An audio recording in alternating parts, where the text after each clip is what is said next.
Okay, so we are done with chapter 4. So we are going to start chapter 5, which is a continue of this chapter. We are going to talk about the relationship between two quantitative variables here. And then we are going to talk about the line that I was saying over and over, that imaginary line passing through all the points. We are going to talk about that line. We call that line a regression line. So the regression line is that line, that straight line, which is passing through all the points. And it shows the relationship between response variable and explanatory variable.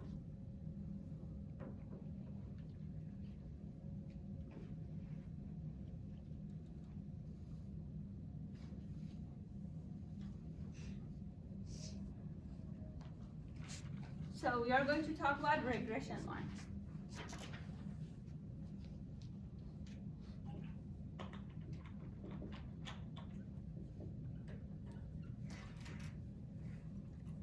It says a regression line is a straight line that describes how a response variable y changes and as an explanatory variable x changes.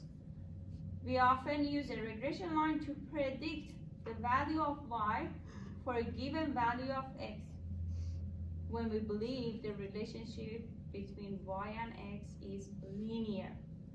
Again, we even talked about this, that when we want to calculate correlation, or we must make sure the relationship between two variables is linear. The form is linear. Otherwise, correlation doesn't make sense for the curvature form. So here also, when we are talking about the regression line, this straight line that passing through all the points and predicting y value, we should make sure that the relationship between two variables are linear. The form is linear. Okay, so when it says to predict the value of y, so let's say y is your exam score, and then x is a study time.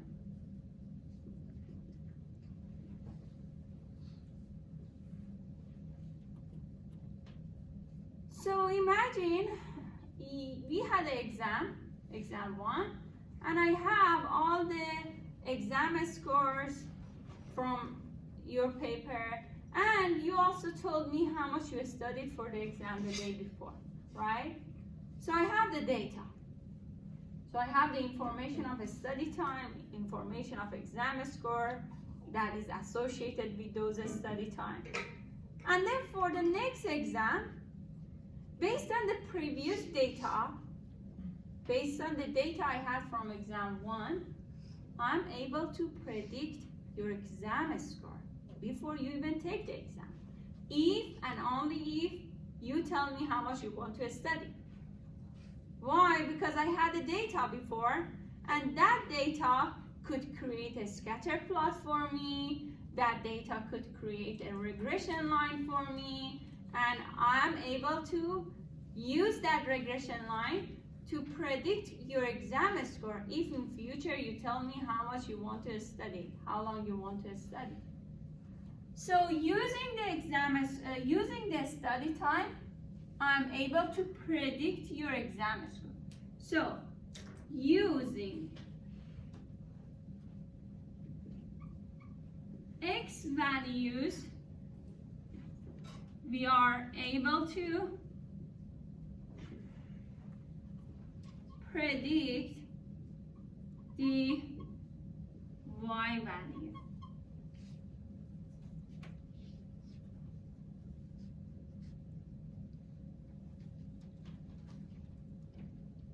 And then this is all possible if we have a regression line passing through all the points, and regression line can help us to predict the y value based on the x value. Okay, it says on the x-axis we have non-exercise activity change. And then on y-axis we have the fat gain based on kg, kilogram. So what happens is that as the calorie on x-axis increases, you will see the fat gain on y-axis decreases. So it says predicted gain in fat based on the change in non-exercise activity in calories. So what that means if you consume more calorie, you are losing less fat, right? Is that correct? Do you understand this? Okay. So this is the regression line, the line, red line, passing through all the points, and each point represents an individual for us. And this is an individual, each point. It says how much they consumed calorie and how much fat they lost, right? Each point tells us this. Now, regression line can be even more detailed. It can, be more kind of, when I say more detail, we never draw a regression line on our own. Computer does that for us based on the information it gets. So what the other regression line that we are going to talk about does, we call that least square regression line. That regression line makes the distance from line to each point as small as possible. Computer does that, we don't do that. And when we do that, that regression line is predicting even more accurate result for us. So it says, and what we are going to do now, we are going to show how the line is going to be created, because it's a straight line. It has an equation based on the slope, based on the intercept, right? So it says suppose that y is a response variable and x is the explanatory variable. A straight line relating y and x has an equation of form y equal a plus bx. So I know it's a little bit different from what you saw in mathematics, but it's the same thing. It's just letters are different now. So what is b here? Can you tell me? B is? A. Oh, that be slope? Slope, right. A slope. What did you mean? Because in the original, math one is y equals mx plus b, so I thought A was replacing b on. Oh, okay. Yeah. I guessed it for a second, That's why I asked you to explain. Yeah, okay. So in math, you have mx plus b, right? So she said this a here is that b in that formula, math formula, so, which is correct. Okay, so b here in this formula is a slope. And then a is? The intercept? Okay, correct. Which intercept is that? The y one. Y-intercept. What did you say? Y. Y-intercept, right? Because the formula for, the point for y-intercept is x is 0 and we have a y value here. This is the point for y-intercept. Correct. Okay, so now it says in this equation b is a slope, the amount by which y changes when x increases by 1 unit. The number a is the intercept, and I added here that it's a y-intercept because the point will be 0 and a. And then we use this line when we are showing the relationship between two variables, and we call this line least square regression line if the distance from each point to the line is as small as possible.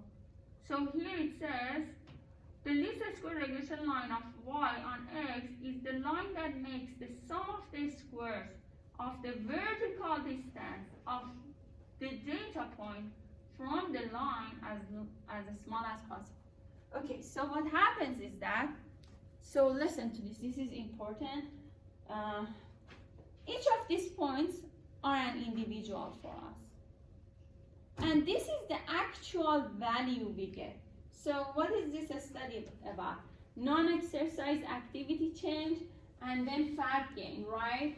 So this is one person that we have the x value and y value for this person. Let's call it x1, y1. This is the person 1. And then let's say this one is another person with a value of x2, y2 for the fat gain and non-exercise activity. And this is another person. So we have 3 people here on this graph, and these are the actual value that the person gives us. So it means when I said in exam 1, if I have your exam score and if you tell me how much time you spend studying, those are the real value you are giving me, right? And then what happens? Later, based on these real values, I can predict another value. So there's a difference between the actual value or real value, which are the points, and the predicted value that I'm talking about. So now, how this line is being used to predict the value. If this one is actual value, this one is actual value. Here, this one is the predicted value. This one is the predicted value. Means if you draw a vertical line from the point to the least square regression line, where it lands shows you the predicted value for that actual value. So what that means we have many predicted value on this line. If I have a person who consumed negative, for example, 120 on non-exercise activity, if I draw a vertical line, whatever lands here tells me the predicted value for this person's fat gain. Do you understand it? So fat gain is a y value, right? Whatever value lands on the least square regression line becomes the predicted y value. So for any person, another person here who has a value of like 25 on non-exercise activity, what will be the predicted value for fat gain? Around 3.5. Yep, right? Is that correct? Yeah. So whatever point we have on the line tells us about the predicted value, y value. Is that clear now? So this is the way least square regression line tells us about the predicted value. So for this person also, we forgot this person. This is the actual value, and then where is the predicted value? Oh, rainbow. Here. This is the predicted value for person number 3. This is for person number 1, person number 2. So, what the line tells us that this person, actually let's look at this because we already know X and Y. So this person, person number 3, had an NEA of -57, right? and she or he had a fat gain of 3, right? But if we were to we wanted to predict the value of fat gain she or he has, we would say the value of fat gain must be 3.7. And she or he didn't gain that much, right? Correct? Do you get that? So the line predicts the value based on the other values also. Other data we have. Do you understand? Okay, so now look at this. If we have a point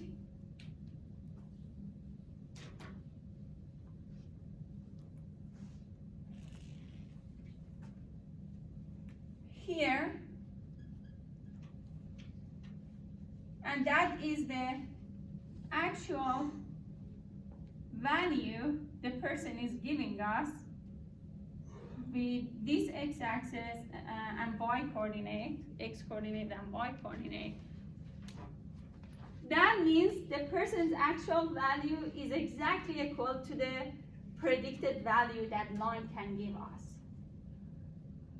When such a thing happens, the actual value is exactly equal to predicted value, we say there was no error.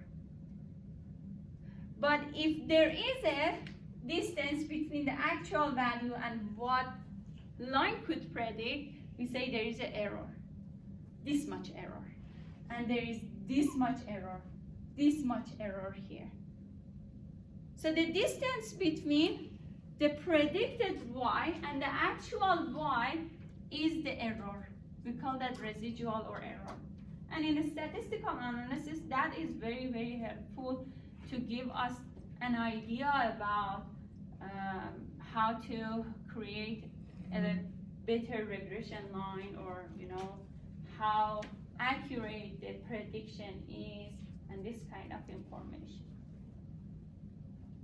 Okay, so this is the whole idea about how least square regression line can predict some value for us. And then here, we are going through the line itself mathematically. These are the mathematical representation of the line. And if you see, it shows the least square regression line as y equal a plus bx, but there is a small hat on top of y.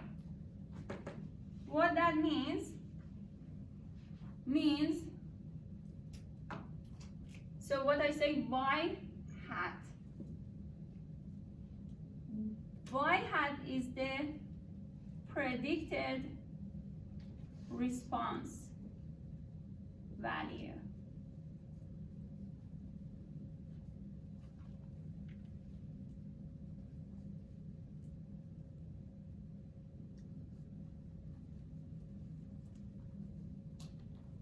What that means for any given x, for example, if you have y hat equal 2 plus 3x, for any given x, we can get a predicted value, right? If we have a least square regression line with a slope and intercept, how that benefit us? We can predict the y value for any given x value. Okay, so this is the formula for a slope. This is the formula for intercept. This is again formula for least square regression line.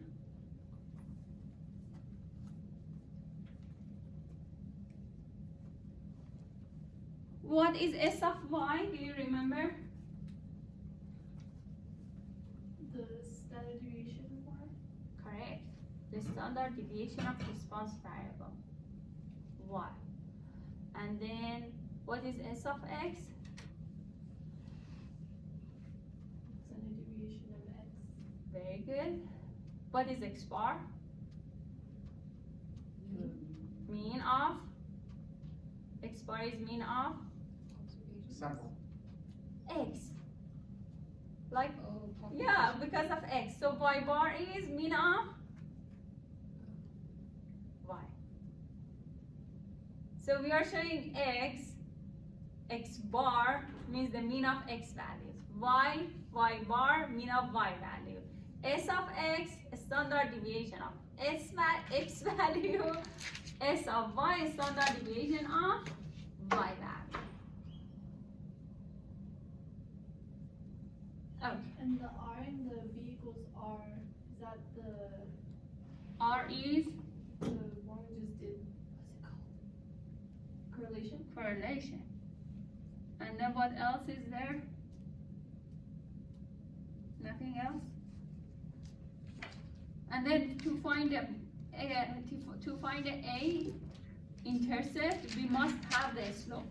Because look, in the formula for intercept, we see b, right? So it means we should calculate the slope before being able to calculate intercept. Okay, so this is the next slide, but I would like to, some of you were not here. I don't feel good today at all. And I just came to the class because I didn't want us to be behind. So I'm going to pause here.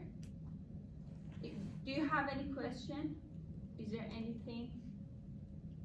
So we are going to go through this and using all this formula to solve some question. So remember, we paused here, right? We talked about least square regression line. We talked about how this line can predict some value. And then now we have the formula for intercept, the slope, and then we saw the mathematical representation of this line. And then next time we are going to use some real data to solve some question using this least square regression line and all the information we learned so far. Okay? So do you